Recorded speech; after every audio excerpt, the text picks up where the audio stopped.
Are you ready to take your whole look up a notch and start standing out online? Are you ready to start making a new website, but you want to have your ducks in a row first? Please, please, please don't just start diving into designing your new website without having a strong sense of your visual identity first. That is one of the biggest mistakes I see people making when they start designing a new website, and friend, I don't want you to be in that boat. So if you want to see the super easy steps that I take when designing a visual brand for my one-on-one clients, then keep watching, and be sure and watch to the very end because I've got a free checklist waiting for you to make sure you get everything down in the right order.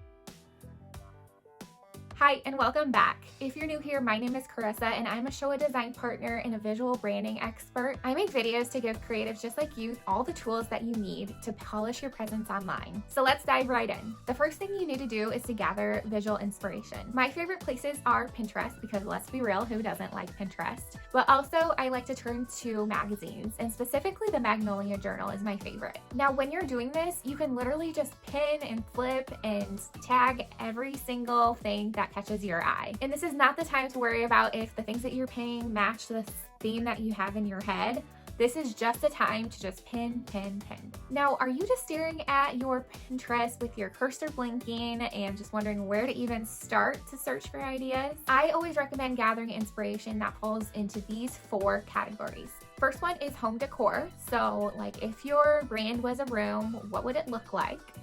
Next is your ideal client. So find pictures of people who look like the dream clients that you would love to work with, and that will really bring life to your inspiration. The third category is typography. So like what font styles are you drawn to? And last but not least, be sure to pay attention to some patterns and textures. These can really help establish a certain vibe for your brand. Now, if you're needing a little bit of help to get started, be sure to head on over to my Pinterest where I have boards on each of these different categories that serve as a really nice place to start from. Now, once you've gone crazy doing all of that visual research, now it's time to take a collective look at everything. Do you see a theme that's going on here? Do you see a lot of like navy blue or brush strokes, or maybe you see that you're pinning a lot of script fonts? This is a great place to start building your brand mood board, which actually brings me to step 2, which is exactly that.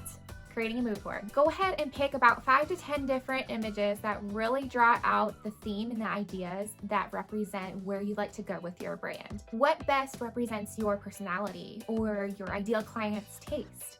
Pull all of those images into a design program like Canva or Illustrator to start organizing them into a way that builds out your mood board. Okay, so now that we've got some of that visual inspiration in place, it's time to pick out your colors.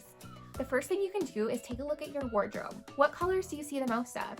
I joke that my wardrobe is just filled with neutrals and maybe a touch of like a rosy pink here and there, maybe a sage green, and then some denim, and that's basically it. Really keep this in mind as you choose the colors for your brand. Now, another thing you can do is think of 3 words that describe your personality.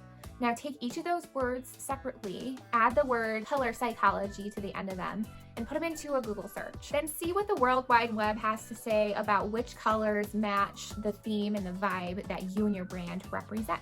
This is a great way to choose really fitting colors for your brand. Now, the next part of our color research has to do with your Instagram feed. Is there a common color scheme that stands out to you when you take a collective look at it? Recently, I saw a challenge going around Instagram stories where people would screenshot their grid and then apply a color block to each grid based on the color that stands out to them in that photo. It was fun to see what colors really stand out and pertain to each different person who did it. So this is a great exercise to do to see if you've got a common theme going on. Think about how you can play those colors possibly into your brand colors, or just simply use them as a reminder that you'll need to keep that in mind when choosing your brand colors.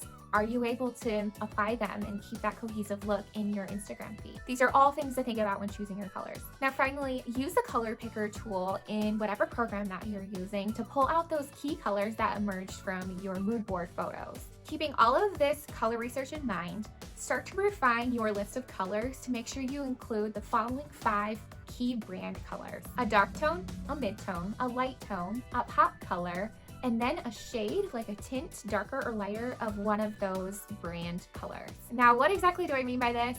Let me show you an example quick.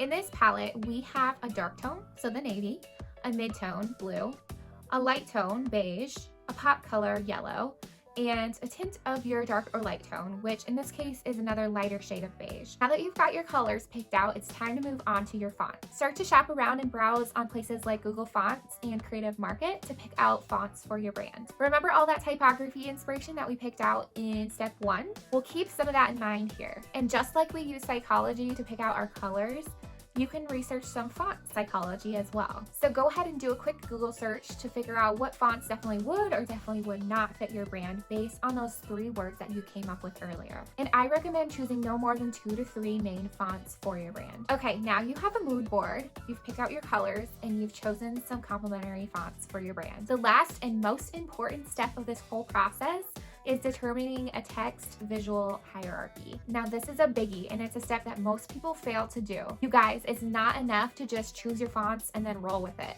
One of the best ways to really establish a memorable brand look across all materials is to nail down which fonts and styling components will apply to each one of your titles, headings, subheadings, and paragraph text. You'll want to apply text styling such as how bolded the text is, the font size, how much letter spacing there is between each letter, and so on for each set of text. Not only that, but you want to do it in a way that establishes visual hierarchy. Now, what do I mean by that? Basically, it just means that first your eye is drawn to read the title text, and then it moves down to the heading text, and then subheading, and so on. This will ultimately help your reader to quickly and easily get through all of your information on any piece of text that you put out there, from your marketing materials to your website, your email marketing, your digital downloads, and really anything that has words on it. Now, once you have all of these things locked in place, you've passed a really big hurdle in the steps that it takes before starting to create a killer website. Now, be sure and hit that video that's on your screen right now because I'm breaking down the next step that you need to do when preparing to create a beautiful and polished website for your business.